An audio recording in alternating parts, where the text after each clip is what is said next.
Señoras y señores, muy buena tarde, muy buena tarde. Es un gusto recibirles en esta Biblioteca Mexicana de la Fundación Miguel Alemán, en ocasión de la presentación del libro El jefe de la banda, autoría del doctor José Elías Romero Apis. Nos acompañan en el presidium el licenciado Miguel Alemán Velasco, presidente del patronato de esta fundación.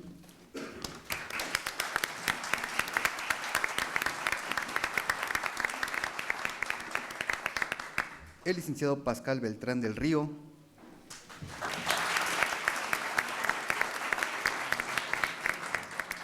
El licenciado Diego Fernández de Ceballos.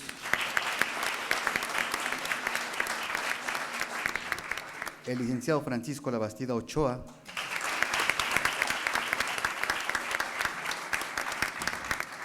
El doctor Alejandro Carrillo Castro. Y nuestro autor, el doctor José Elías Romero Apis.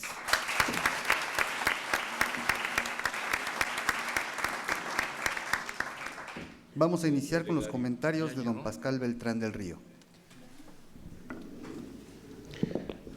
Muchas gracias y muy buenas tardes a todos. La verdad es que para mí es un enorme privilegio estar aquí esta tarde. La ocasión es sensacional para mí, poder participar en la presentación del libro de Pepe, de José Elías Romero Apis. El lugar, además, espléndido, un lugar que evoca muchas cosas y creo que es el marco perfecto para la presentación de este libro. Voy a ser breve, como probablemente pueden escuchar, no tengo mucha voz y no quiero que se vaya a apagar en poco tiempo. Y además quiero ser breve porque yo, como ustedes, vengo a escuchar a estos señores. Me refiero a mis copresentadores. Tienen ante ustedes a 3 ex senadores de la República. Uno de ellos fue coordinador. Otro, don Miguel Alemán, tuve el honor de cubrir su campaña hace 25 años. No sé si fue un reportero muy cómodo, creo que no, pero espero haber sido un reportero justo en esa ocasión.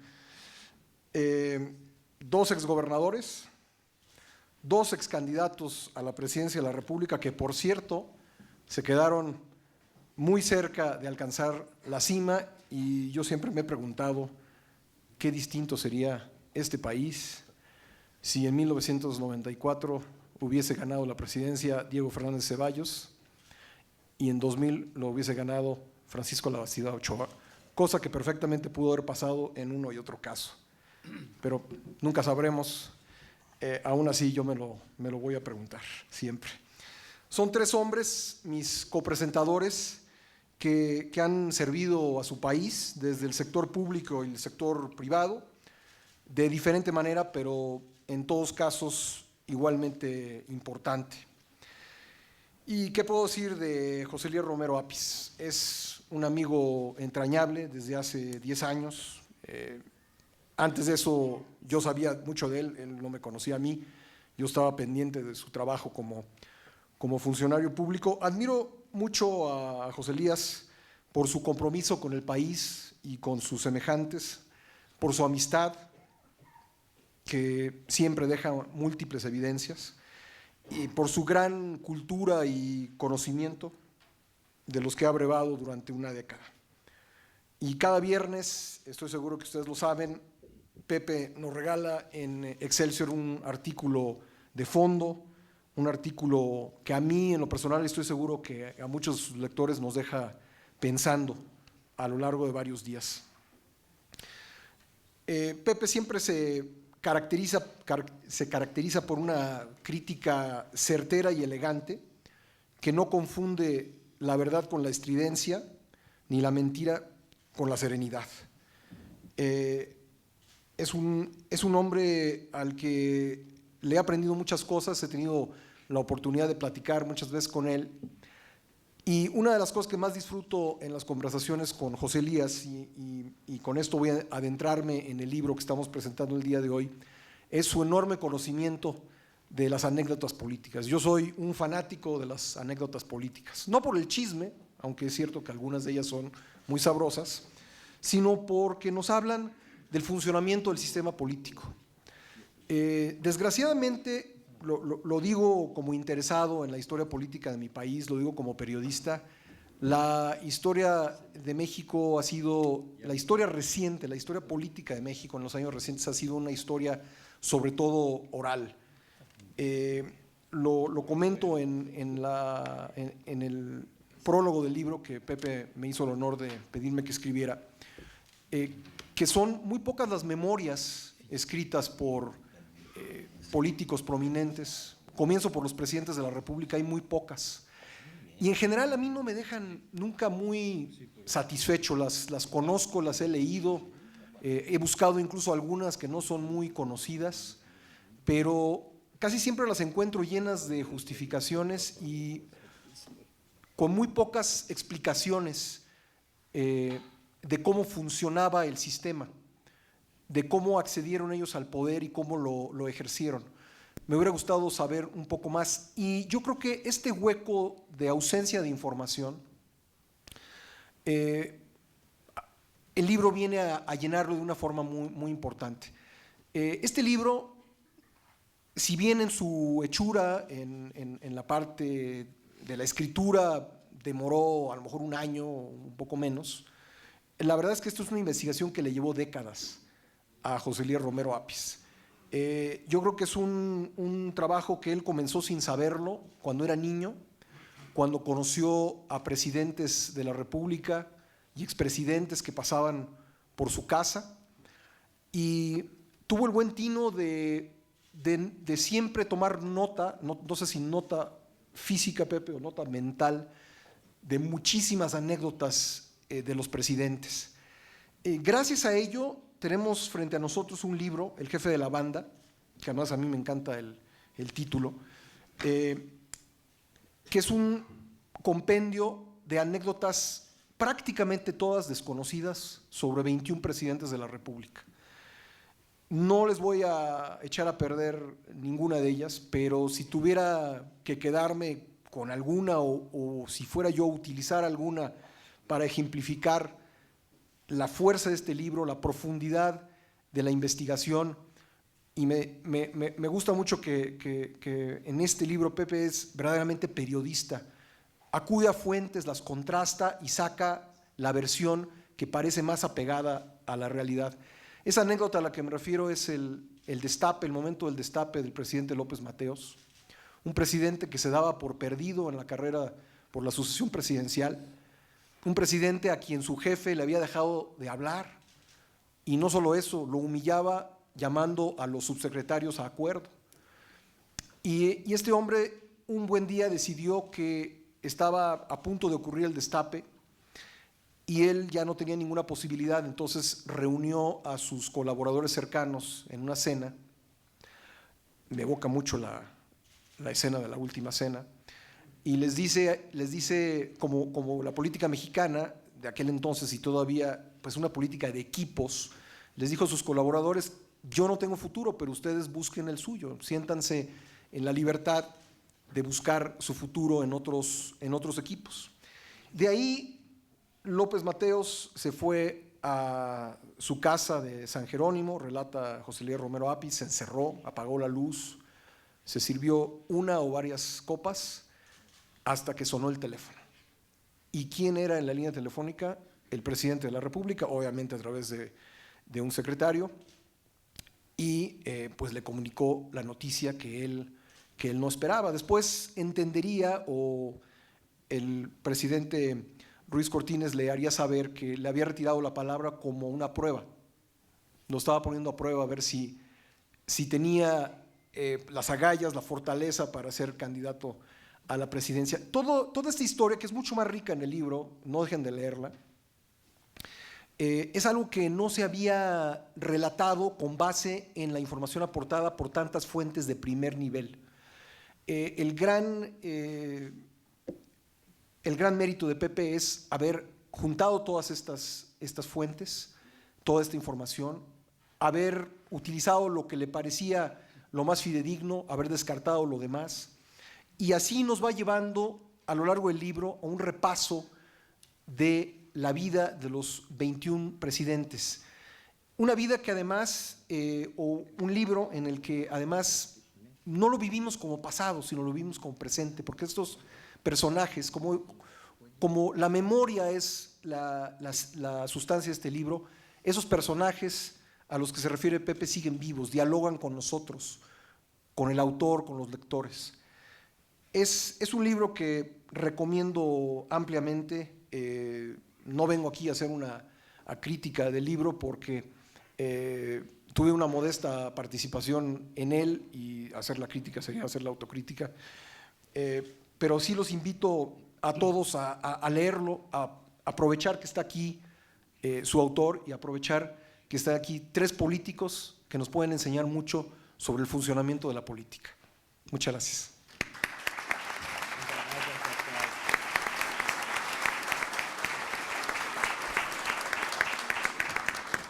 Muchas gracias, señor Beltrán del Río. Y a continuación el comentario de don Diego Fernández de Ceballos. Gracias. Señoras y señores, es para mí sinceramente un honor estar aquí por el lugar, por lo que de historia tiene, por lo que para México representa. Y también es un honor por estar aquí con ustedes. Yo desde luego quiero decirles que cuando José Romero me hizo el favor de enviarme el libro y de invitarme a estar esta tarde para su presentación, el hecho de la presentación no me agradó mucho, pero quise leer el libro fundamentalmente por dos razones. La primera, por una gran amistad que tengo con el autor. Somos amigos desde hace muchos años y fue una de las plumas que tuvo gran deferencia humana para mí cuando mi secuestro. Y esto obviamente queda en el alma. Y yo dije, pero si además de todo se trata de un libro que habla de la historia de México, así sea la reciente, me debe interesar mucho, porque ustedes saben bien, sobre todo los que me conocen bien, que todo lo que a México toca, a mí me llega. Y por eso dije, vamos a ver qué dice este hombre. Y lo empecé a leer, y él no lo sabe, pero no lo pude terminar. No lo pude terminar como yo hubiera querido, poco a poco, porque una palabra y una frase y una hoja y la que seguía, me seguían invitando a seguir adelante. Y me lo llevé de una tirada. Me pareció espléndido, verdaderamente atractivo, fascinante, bien escrito. Pero no quisiera hablar mucho de él, porque a lo mejor si hago bastantes comentarios, sería una invitación indirecta para que no lo leyeran. Prefiero que lo lean y que después ustedes lo juzguen. A mí ciertamente me pareció extraordinario. ¿Y por qué extraordinario? Por la sencilla razón que de este tipo de literatura no se encuentra en muchas partes. De su formato, de su concepto, de su materia, como lo ha dicho Pascal, no se acostumbra a leer este tipo de literatura. Generalmente tenemos autobiografías que terminan ensalzando al autor y terminan más o menos clara o escondidamente deformando un poco lo que ahora se llama en política verdad histórica. Entonces, yo me di a la tarea de leerlo con la mayor apertura del pensamiento y del alma. Y ciertamente me fascinó. Por supuesto, tuve que encontrar alguna parte que no me pareció. Y ustedes me preguntarán, ¿cuál? Pues la que habla de ti. Digo, imagínense ustedes que como que suele estar algo vinculado a mi ser y a mi modo de ser. Cualquier cosa que se diga, por bien dicha y por elogiosa, me parecería insuficiente. Pero lo peor de todo que este infeliz me da una llegadita. Pues como dijo el ranchero, más peor. Y yo dije, este me la paga. Y lo primero que hice fue tomarme el atrevimiento de escribir en Milenio el día 4 de enero, en una columna que bondadosamente me han permitido, opinar con el título El jefe de la banda. Les aclaro que es el único artículo en 2 años aproximadamente que llevo que hago una referencia a mi persona, por respeto propio, por respeto al espacio que me han brindado y por respeto al 1 o 2 lectores que yo tenga. Porque aquel que usa un medio de comunicación para hablar de sí y por sí, de alguna manera, salvo que se vea muy obligado a ello, fundamentalmente por honor, no debe hacerlo. Los medios de comunicación son para cosas superiores que para hablar de uno mismo. Sin embargo, también buscando la brevedad que nos obliga a todos, porque decía Gracián que lo bueno, breve, es doblemente bueno, yo me voy a permitir lo que cabe en un pequeño espacio de un periódico y que dice lo siguiente. El jefe de la banda es un libro que contiene cátedra política, anécdotas sobre los presidentes de México desde Carranza hasta Calderón, vivencias de su autor José Elías Romero Apis, incluida su cercanía con quienes ejercieron el poder en México los pasados 50 años. El trabajo no está exento de filias y de fobias. En la valoración de algunos sucesos que relata, pero tiene el mérito de describir lo limpio y lo sucio, lo eficaz y lo fallido, lo noble y lo cínico, lo patriótico y lo canallesco del sistema político mexicano durante la última centuria, o sea, las virtudes y los vicios humanos con las especificidades del quehacer nacional. Pero los lectores de esa obra profunda e ilustrativa hallarán en sus páginas 375 y 376 una condena histórica injusta, absolutamente injusta. Y aquí, por supuesto, pues entro yo. Esta es una provocación, porque las palabras de Pascal son suficientes para que todo mundo compre el libro aquí y ahora y lo lea esta misma noche. Pero después de esta provocación que les hago, yo creo que están doblemente obligados. Hay 2 circunstancias que mitigan cualquier culpa del autor. Como verán, va la estocada, pero con el cariño. Una, la torpeza del gobierno entonces de Zedillo para informar lo que hizo, dando lugar a suposiciones y suspicacias. Y la otra, que Romero Apis se concreta a repetir lo propalado desde hace 21 años por quienes no presenciaron los hechos, ni tuvieron participación directa o indirecta en ellos.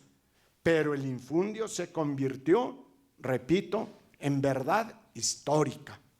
Verdad que les aseguro, señoras y señores, ustedes la tienen por tal, y no de mala fe, porque cuando se repite algún suceso y nadie reprocha con la suficiente publicidad o publicación, se puede asumir que sucedió así y punto.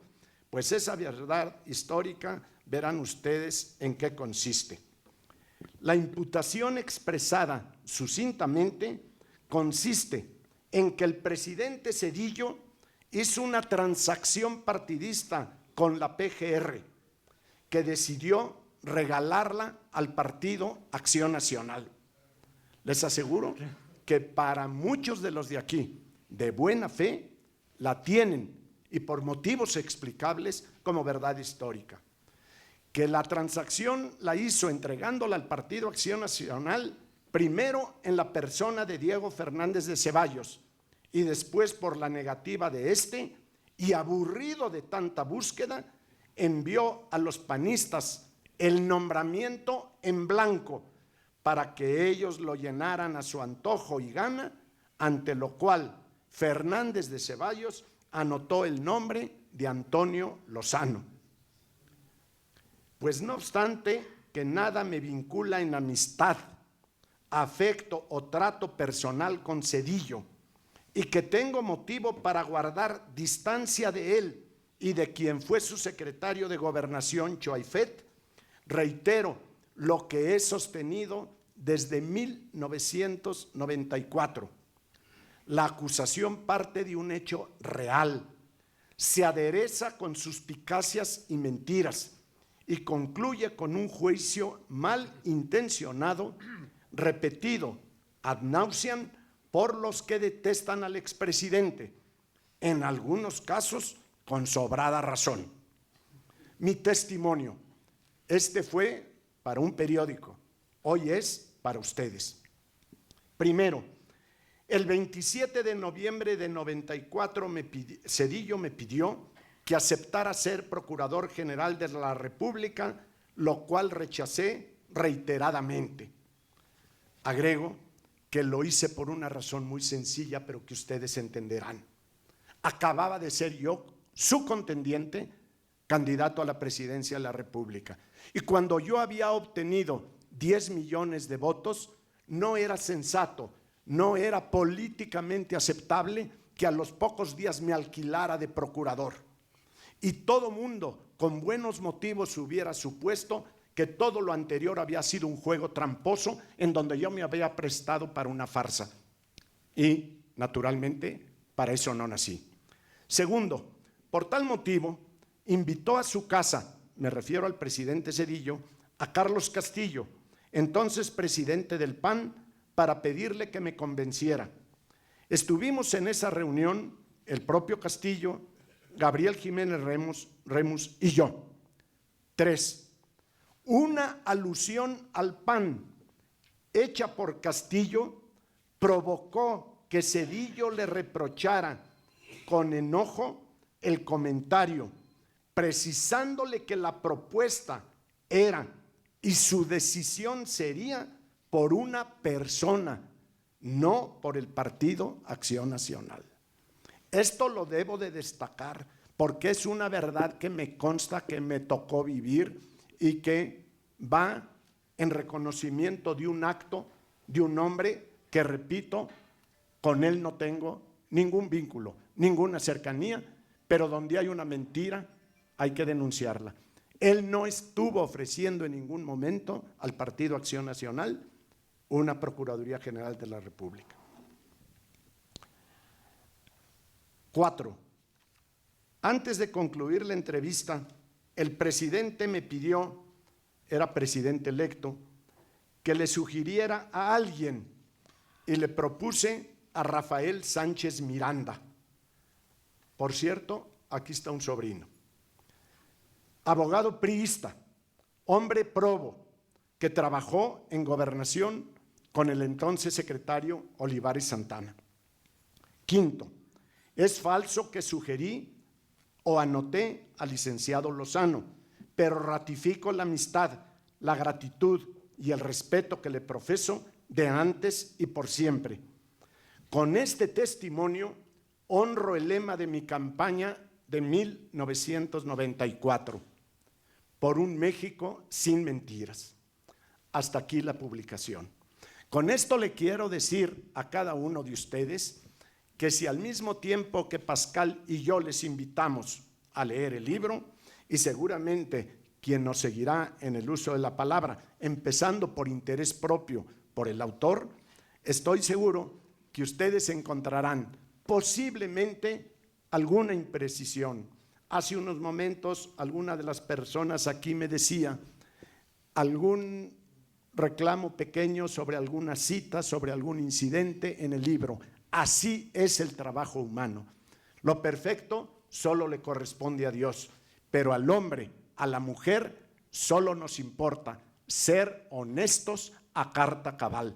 Felicito a Pepe por un extraordinario trabajo, por algo que vale para México, y que ojalá ustedes encuentren ahí mucho de lo que ya saben, con datos más o menos generales, pero aquí muy concretos y de gran vivencia, y ojalá que muchos jóvenes puedan al leer este libro encontrar las grandes diferencias de lo que era el México de antes y de lo que es el México de hoy. Muchas gracias.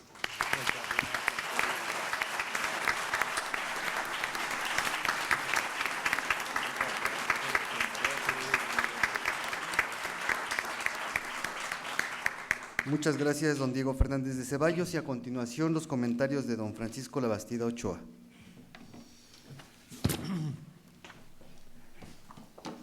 Quiero agradecer en primer lugar la atenta, amable, generosa invitación de José Elías para comentar su libro en este distinguido recinto y con tan distinguida presencia. Yo creo que el libro, como lo ha dicho Pascual y lo ha dicho Diego, es un libro extraordinario. Creo que es un libro mucho más de lo que su título refleja e incluso mucho más de lo que en alguna de sus páginas se contiene. Dice con modestia que es fundamentalmente un anecdotario, y el libro es mucho más que un anecdotario. Valdría la pena leerlo solo por las anécdotas, desde luego, coincido con ellos dos, pero contiene además un análisis de las circunstancias en las cuales los presidentes de la República tomaron decisiones, y en este sentido equivale a un diagnóstico de lo ocurrido en México en los últimos años, con un análisis objetivo, serio y profundo. Es también un análisis soberbio, objetivo, de las personalidades de los presidentes de México. Tercer razón para leerlo, sin lugar a dudas. Contiene juicios certeros sobre el país, en cuarto lugar, sus problemas, sus avances, así como los valores que rigen o deben regir la política. En suma, diría con absoluto y total convencimiento que es un libro que recomiendo leer a profundidad, con detalle, con detenimiento e incluso analizarlo. Te sacaste un 10. Quisiera hacer menciones de algunos pasajes, al igual que decía Diego, pocos, de lo que considero más destacado para provocarlos a que compren y lean el libro de inmediato. Quiero mencionar en primer lugar la cita que hace José Elías de Ortega y Gasset. Cito: el verdadero político no se conforma con pensar y hablar, tiene el frenesí de la creación, hace y hace, realiza y realiza, es ejecutor sin descanso.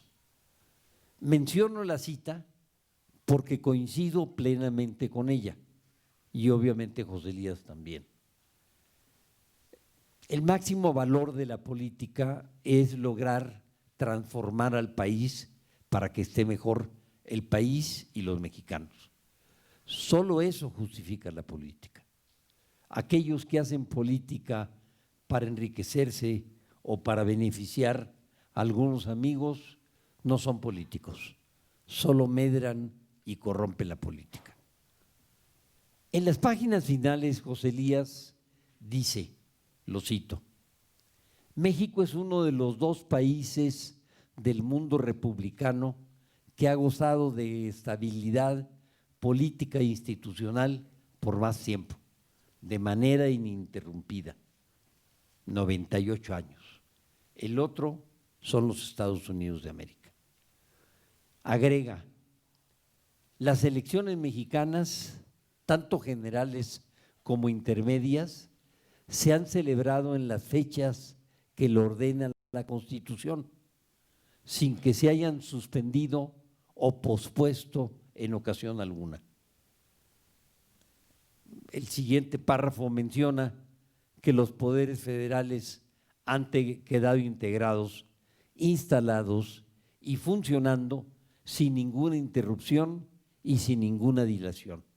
Estos poderes públicos nunca han dejado de funcionar ni un solo día, ni se han desintegrado, ni han quedado vacantes. Nuevamente continúo con la cita. Nunca ha existido una anulación electoral que impida la integración de los órganos de gobierno en sus fechas ordinarias y programadas. Todo eso se llama estabilidad política y es uno de los bienes más preciados de los sistemas políticos avanzados.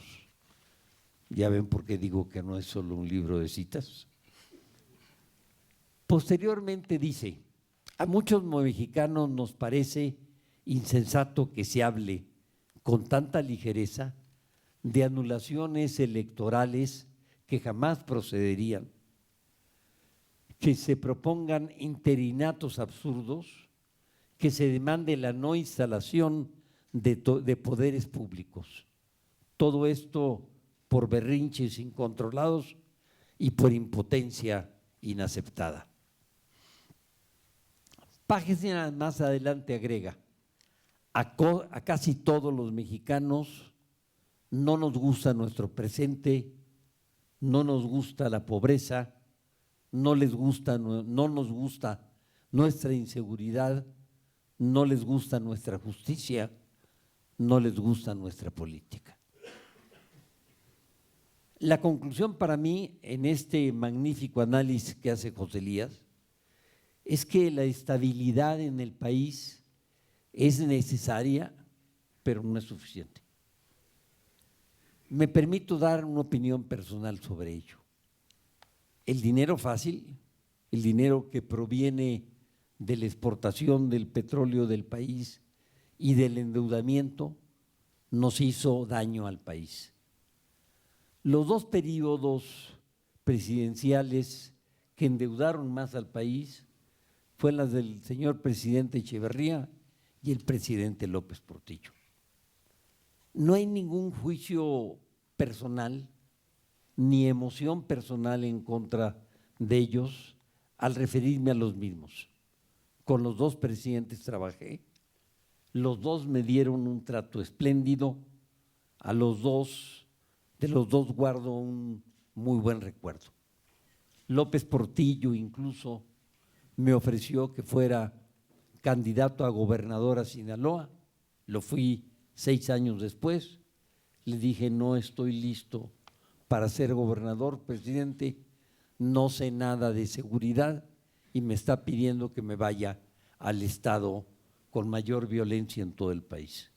Entonces solicito que lo vuelva a pensar antes de pedirme que me vaya al estado. Cuando se inicia el gobierno del presidente Echeverría, México debía solo del orden de 3,000 millones de dólares. No contaba con la riqueza petrolera, pero la deuda se aumentó a cerca de 20,000 millones. Pero en el gobierno de López Portillo, que ya entran durante, sobre todo los últimos 3 años, recursos muy abundantes del petróleo, se elevó además la deuda a 68,000 millones de dólares.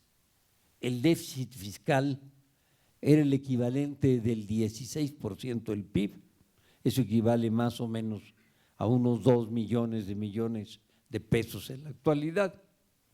El Banco de México tenía reservas efectivas solo para un día de importaciones y es la peor crisis económica que yo haya conocido y de la cual tenga conocimiento.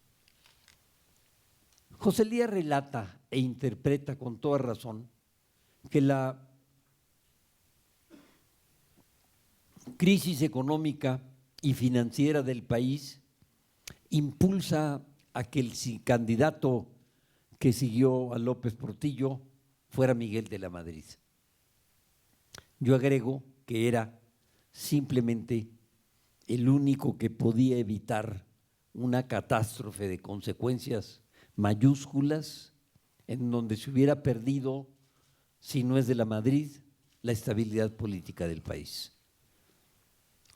Los ingresos del petróleo siguieron creciendo y llegaron en tiempos del presidente Fox a cifras enormes, porque se sumaron a los altos precios del petróleo una producción que llegó a 3.400.000 barriles por día y los recursos del petróleo llegaron a pagar el 37% del presupuesto.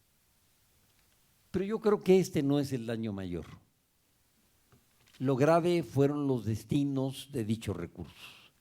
El destino al gasto corriente, la utilización de un patrimonio del país para pagar sueldos y salarios, prestaciones, recursos para los estados y municipios que sirvieron para grandes sueldos en todos los niveles. Ya hacía Diego alusión a parte de ello.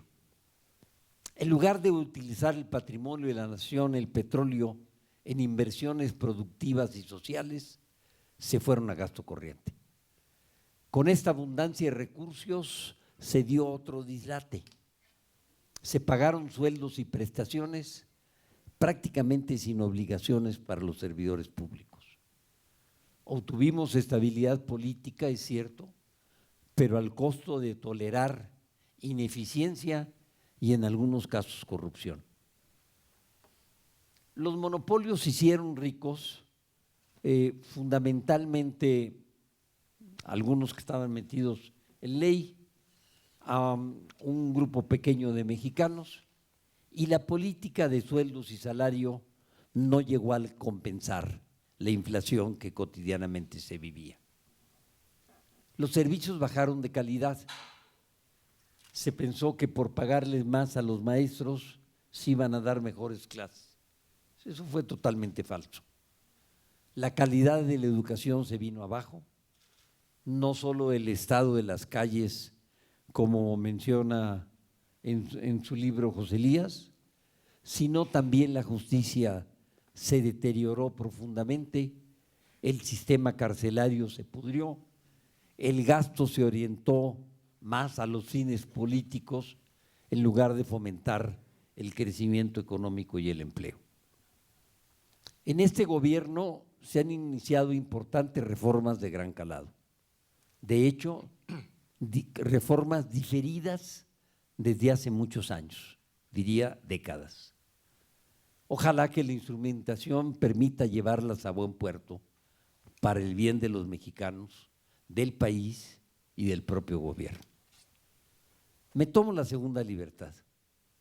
José Elías dice, con razón, que nunca me ha preguntado, lo dice en el libro, cuáles fueron las palabras mayores, entrecomillado, que el presidente Zedillo me dijo cuando fui candidato.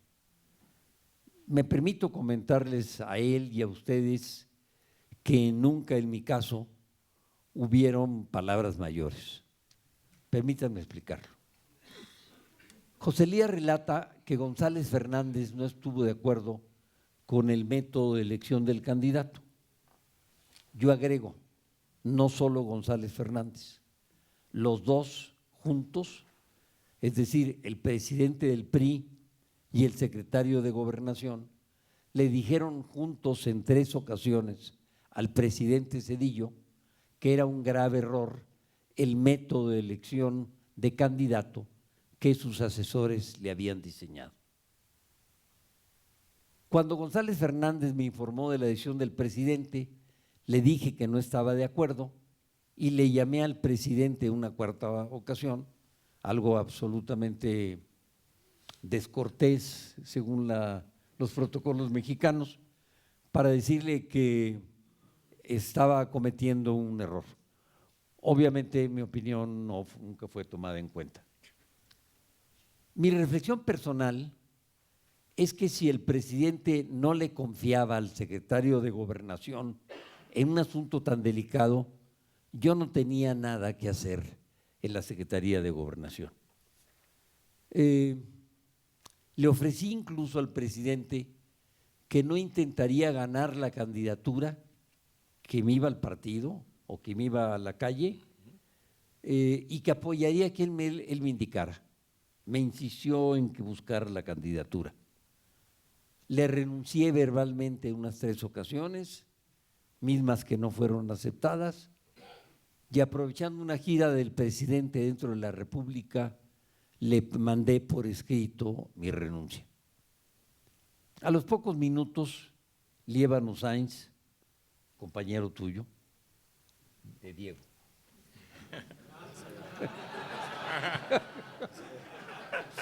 Yo me quité mejor. A los pocos minutos, Líbano Sáenz me llamó preguntando qué eres escrito. Le dije, oye, pues es mi renuncia, ¿que no la leíste? Ya abriste el oficio.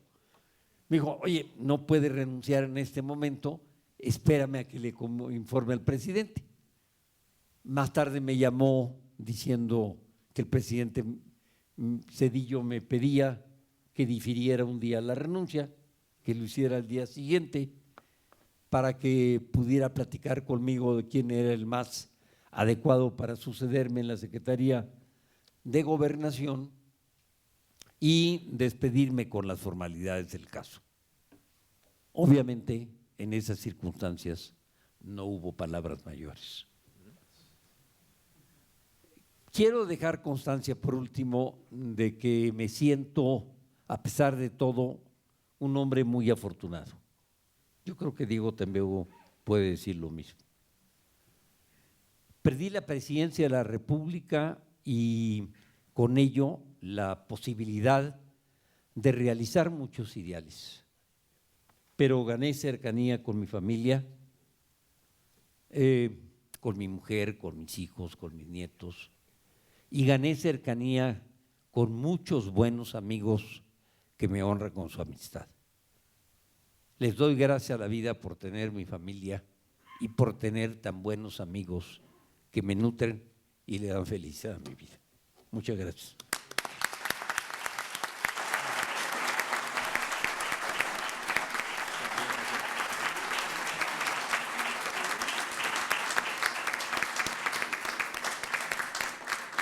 Muchas gracias, licenciado Labastida Ochoa. A continuación, la participación del licenciado Miguel Alemán Velasco.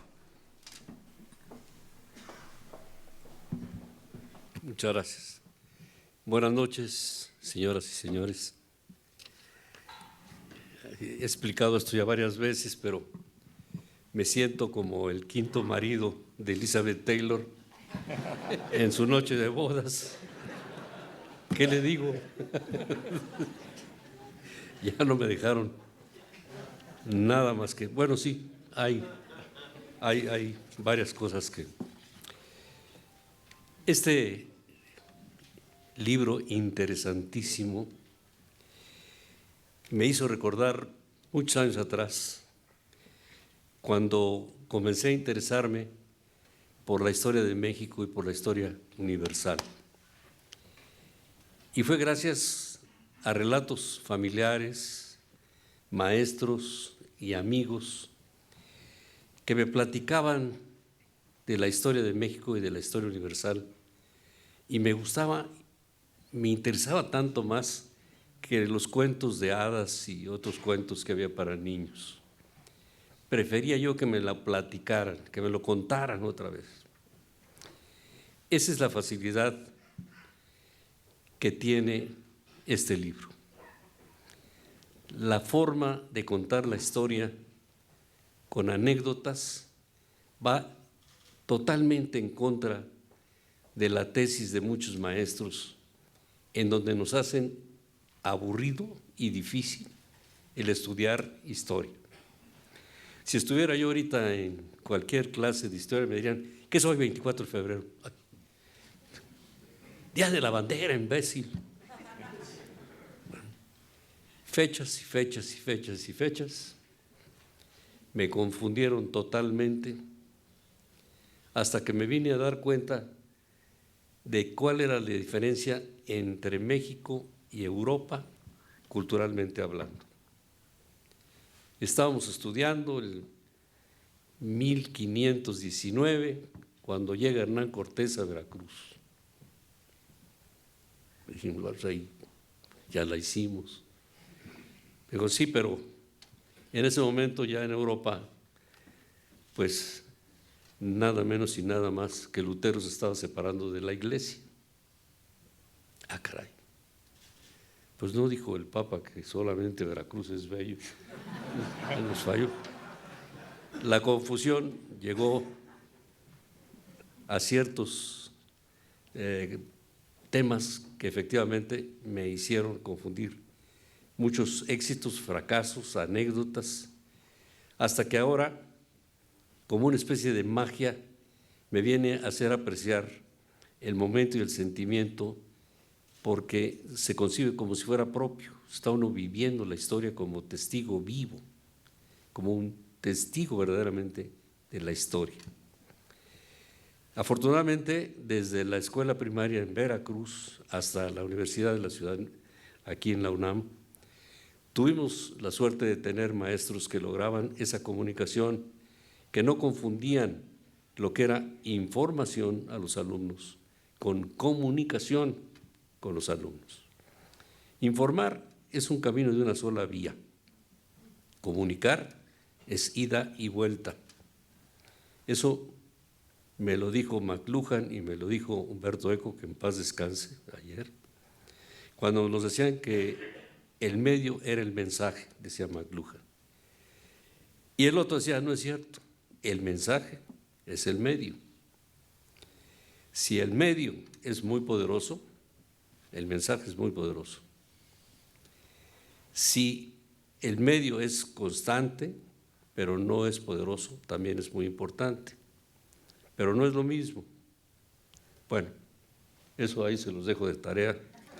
Lo importante es que el poder hacer vivir el momento de peligro, el sufrimiento de los vencidos, la alegría de los vencedores, nos hacía sentir a todos en común un sentimiento que era el del amor a la patria, respeto a los demás y humildad de los más fuertes. Eso es lo que nos deja estudiar historia patria. Y José Elías Romero tiene esa facilidad de ese estilo de narrar la historia que nos acerca en los momentos más íntimos de los héroes, de los villanos, de los políticos, de los líderes, de tal forma que vivimos sus circunstancias. Y no hay que confundir al hombre sin sus circunstancias. Mi padre me decía, mira, cuando empezamos a hablar de sexenios, y el primero es el señor presidente Cárdenas, antes eran de 4 años, según ustedes saben, no es lo mismo la época que vivió ese sexenio que la de Ávila Camacho. En la época de Ávila Camacho estamos en guerra, esa es la circunstancia. No es quién hizo esto, por qué, o quién lo hizo mejor que el otro. Y en tu época, papá, decía, mi época fue la posguerra, es otra circunstancia. Y luego viene la circunstancia más difícil, que es el segundo civil, que afortunadamente fue don Adolfo Ruiz Cortines. Que por qué, como en el caso del candidato López Mateos, no sabía quién era, más que muy poquitos, y entre esos me encontraba yo, era que había sido el auditor, el contador, el tenedor de libros del ejército mexicano, había llevado el tesoro de la nación con Carranza, había regresado el tesoro intacto y conocía la vida y milagros de todos los militares, especialmente de coroneles hasta generales de división. Por lo tanto, se aseguraba que en ese sexenio era muy difícil que hubiera un golpe de Estado militar. Esa anécdota se las platico ahorita, pero… Y efectivamente, insistía mi papá, fíjate muy bien lo que te voy a decir, la política es una ciencia de conciencia, constancia y circunstancia, y la última pesa más que las otras dos. También ahí se los dejo de tarea. Y finalmente, pues José Elías Romero Apis publica este excelente libro, El jefe de la banda, y aunque hay algo en que no estamos de acuerdo cuando escribe Nassau, que dice que por momentos piensa que está en Veracruz, no estoy de acuerdo. Por lo demás, sí, es excelente. He podido comprobar por las anécdotas que a mí me ha tocado vivir de cerca, que es, en primer lugar, la política es su diversión predilecta, que la conoce muy bien, que es su charla favorita. Por eso ahorita podemos ya disfrutar de esta obra tan completa, de los tiempos que a muchos les ha tocado vivir, y pues hay que darse cuenta de que está escrita, entre otras cosas, por un maestro de Derecho y Teoría Política, presidente de la Academia Nacional, Asociación Civil, subprocurador de la República varias veces, del Distrito Federal y de la República, colaborador de 5 presidentes de la República y sobre todo un gran amigo y compañero de vida. Gracias, Miguel. Eres muy generoso.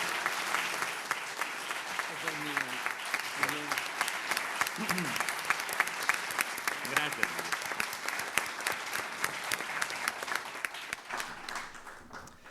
Muchas gracias, licenciado Miguel Alemán Velasco, y finalizamos esta presentación con la participación de nuestro autor, el doctor José Elías Romero Apis. ¿Me permiten que sea de pie?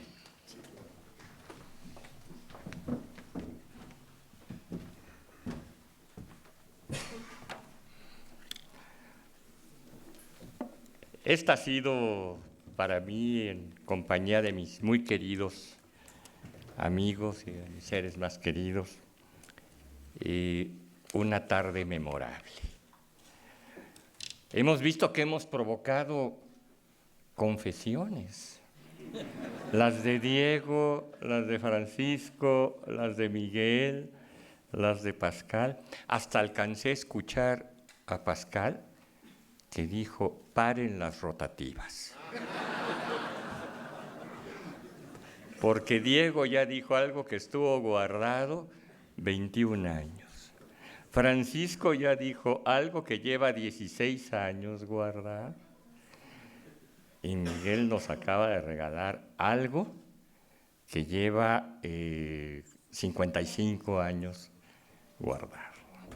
Así que paren las rotativas, Pascal, con la venia de Olegario.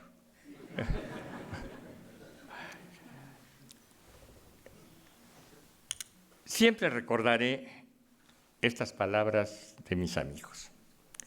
De manera muy breve quiero expresar mis agradecimientos muy sucintos, muy sentidos y muy sinceros. Después de la presentación de este libro realizada en diciembre en el marco de la Feria Internacional del Libro en Guadalajara, así como de la realizada en enero en Madrid, y de algunas sesiones cerradas en el Colegio de Defensa Nacional, en el sistema de reclusorios, yo anhelaba mucho esta presentación en esta Ciudad de México, donde sucedió por lo menos el 90% de lo que se narra en estas páginas. Por ello, quiero agradecer la hospitalidad de la Fundación Miguel Alemán para realizarla en esta casa que ha sido un lugar de mucha política. Y también agradecer la fraterna amistad de su presidente, Miguel Alemán Velasco, de su director, Alejandro Carrillo, y de todo su equipo. Agradezco la muy generosa y muy valiosa presentación que hicieron mis tan queridos amigos. El propio Miguel Alemán, político de altura, escritor político él mismo y testigo de muchas cuestiones de política. Pascal Beltrán del Río, quien me motivó, no lo dijo, pero él fue quien me motivó, quien me incubó la idea de escribirlo. De Diego Fernández de Ceballos, amigo de eminencia y político de alteza, y Francisco Labastida, siempre fraternal y siempre excelente. Agradezco a quienes hicieron posible este libro. Fernando Valdés, quien decidió editarlo aún antes de leerlo. Teresa Romero, mi apoderada y representante editorial. Francisco Hong, por su trabajo de distribución. Iker Lozada, por su impactante portada. José Luis Castellán y su equipo tipográfico del Reclusorio Norte. Elizabeth Essex y su acuciosa revisión de estilo. Betsabe Guardia y su promoción eficiente. Agradezco a mi familia por su comprensión perpetua y su paciencia de tantas semanas. A mis amigos por su tolerancia con mis inquietudes. A todos los que me estimularon el entusiasmo, los que me surtieron el consejo y los que me instalaron la seguridad cuando cansé, cuando dudé y hasta cuando blandié. A mis compañeros de los medios de comunicación, comenzando por mis colegas de Excelsior, por su entusiasta bienvenida. A los amables lectores que fueron la inspiración para hacerlo. Yo disfruté mucho al escribirlo y con eso ya estoy pagado, que no lo oiga el editor. Ahora deseo que el lector lo disfrute al leerlo y con eso ya estaré premiado. A los presidentes de la República, aquí están sus descendientes, les agradezco porque son la materia protagónica de este libro. A los que en cualquier nivel y circunstancia se han dedicado a la política, los políticos, los analistas, los comunicadores, los tratadistas, los catedráticos, los investigadores, los estudiosos, los observadores o simplemente los aficionados. Los que han hecho de la política una ciencia del saber, una profesión de la vida, una disciplina del estudio o por lo menos algunos, un modus vivendi. Todos ellos que forman la clase política mexicana. Sin olvidar lo que en algunos momentos haya tenido de mediocre o de mediana, esta clase política mexicana es la más alta aristocracia política de la región latinoamericana. Una de las dos más completas y complejas del continente y una de las 7 más interesantes y mejor equipadas del globo.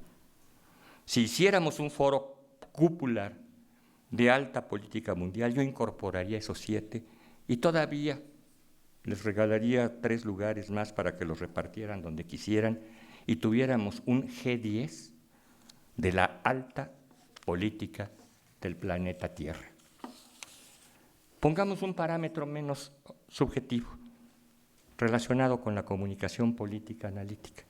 Tomemos los principales 10 periódicos impresos de la Ciudad de México, ni siquiera los de todo el país. Cada uno de ellos edita 10 o 15 artículos políticos diarios, y de ellos 4, por lo menos, son buenos e interesantes. Esos son 40 cada día, 1,200 cada mes, casi 15,000 al año. Todo ello sin contar los electrónicos y otros medios. Por eso, un premio nacional mexicano de periodismo es en materia política casi un Pulitzer, más difícil que un Oscar o hasta un Nobel. Por eso digo que es todo un privilegio de la vida estar entre ustedes, la clase política mexicana, escribir para ustedes y disfrutar de su compañía, así como de su amistad. Estoy seguro que nunca encontraré las palabras que puedan corresponder plenamente con todo lo que ustedes me han dado. Pero mientras los seres humanos no hayamos podido inventar 2 mejores palabras, ellas me seguirán sirviendo para decirles muchas gracias.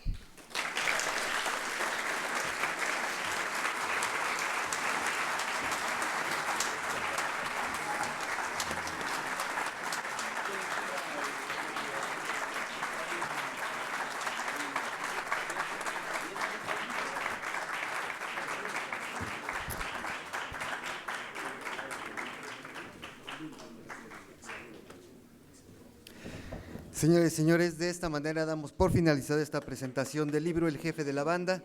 Buena noche, quedan en su casa y les invitamos un vino de honor, y la venta del libro se encuentra en la parte posterior de esta biblioteca. Buena noche.